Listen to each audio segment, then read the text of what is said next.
ওই যে ওই মোড়ে উঠে এইখানে রিক্সা থেকে নেমে রিক্সাওয়ালাকে বলছো, রিক্সাওয়ালা কয় টাকা ভাড়া রে? 40 টাকা।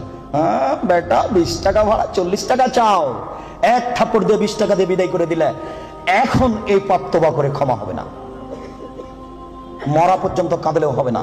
এটা খুবই জটিল। জেনার পাপের চেয়ে রিক্সাওয়ালাকে একটা থাপ্পড় মারা কত যে কঠিন, আপনাকে আমি কি দিয়ে বুঝাই? এই ছেলে, তোমার বাপ দলীয় দাপটে জমি দখল করেছে, দিন রাত যদি তোমার বাপ তাহাজ্জুদ পড়া হবে না। শফিকুল ইসলাম জাগরণী বলেছেন, লাভ হবে না কবর পাকা করে দিয়েছেন, বাপের কবর যদি স্বর্ণ দিয়ে বানান কোনো লাভ হবে না। নজরুল ইসলাম বলেছেন, মসজিদের পাশে কবর দিও ভাই। মসজিদের পাশে কেন, আপনার বাপের কবর যদি কাবা ঘরের নিচে ঢুকিয়ে দেন 1 পয়সা লাভ হবে না। শুনুন, রিক্সাওয়ালাকে থাপ্পড় মেরেছেন, ক্ষমার পৃথিবীতে কোনো সুযোগ নেই। রিক্সাওয়ালাকে খুঁজে বের করতে হবে, খুঁজে বের করে হাত ধরে বলতে হবে, ও রিক্সাওয়ালা, আমি বুঝতে পারিনি গো, তোমাকে এক থাপ্পড় মারা আমার ভুল হয়েছে, তুমি আমাকে মাফ করো। এই কথা বলার পূর্ব পর্যন্ত পৃথিবীতে কোথাও ক্ষমা নেই। এরা মানুষের সাথে জড়িত পাপ। এই ছেলে, তুমি দিন রাত গরু জবাই করো আর কসাই গোস্ত বিক্রি করো, কোটি টাকা ইনকাম করো, তাতে আসে যায় না। কোটি টাকা ইনকাম করো, তাতে আসে যায় না।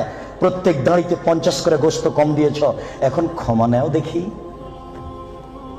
কিয়ামত পর্যন্ত তওবা করলে এই পাপ ক্ষমা হবে না।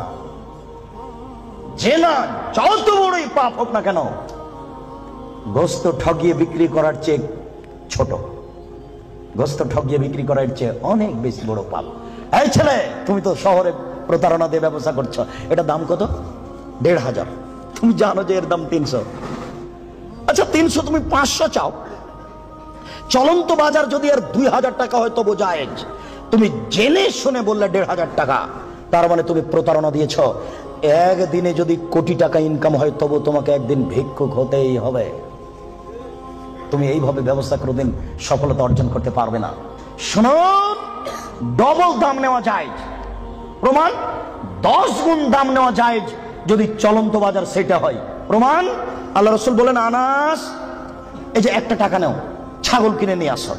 আনাস বাজারে গিয়ে 1 টাকা দিয়ে ছাগল কিনে আরেক জায়গাতে 2 টাকায় বিক্রি করেছেন। 2 টাকা দিয়ে বিক্রি করে আবার 1 টাকা দিয়ে একটা ছাগল কিনেছেন আর 1 টাকা নিয়ে চলে এসেছেন। আল্লাহ রাসূল, এনেন একটা ছাগল আর 1 টাকা। আনাস, কি ব্যাপার? তোমাকে যে আমি টাকা দিয়েছি একটা ছাগল কেনার জন্য, তো টাকাও দিচ্ছ, ছাগলও যে দিচ্ছ।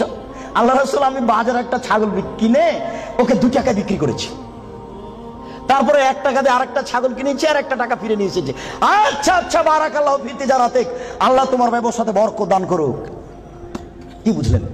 ডবল দামে বিক্রি করেছে।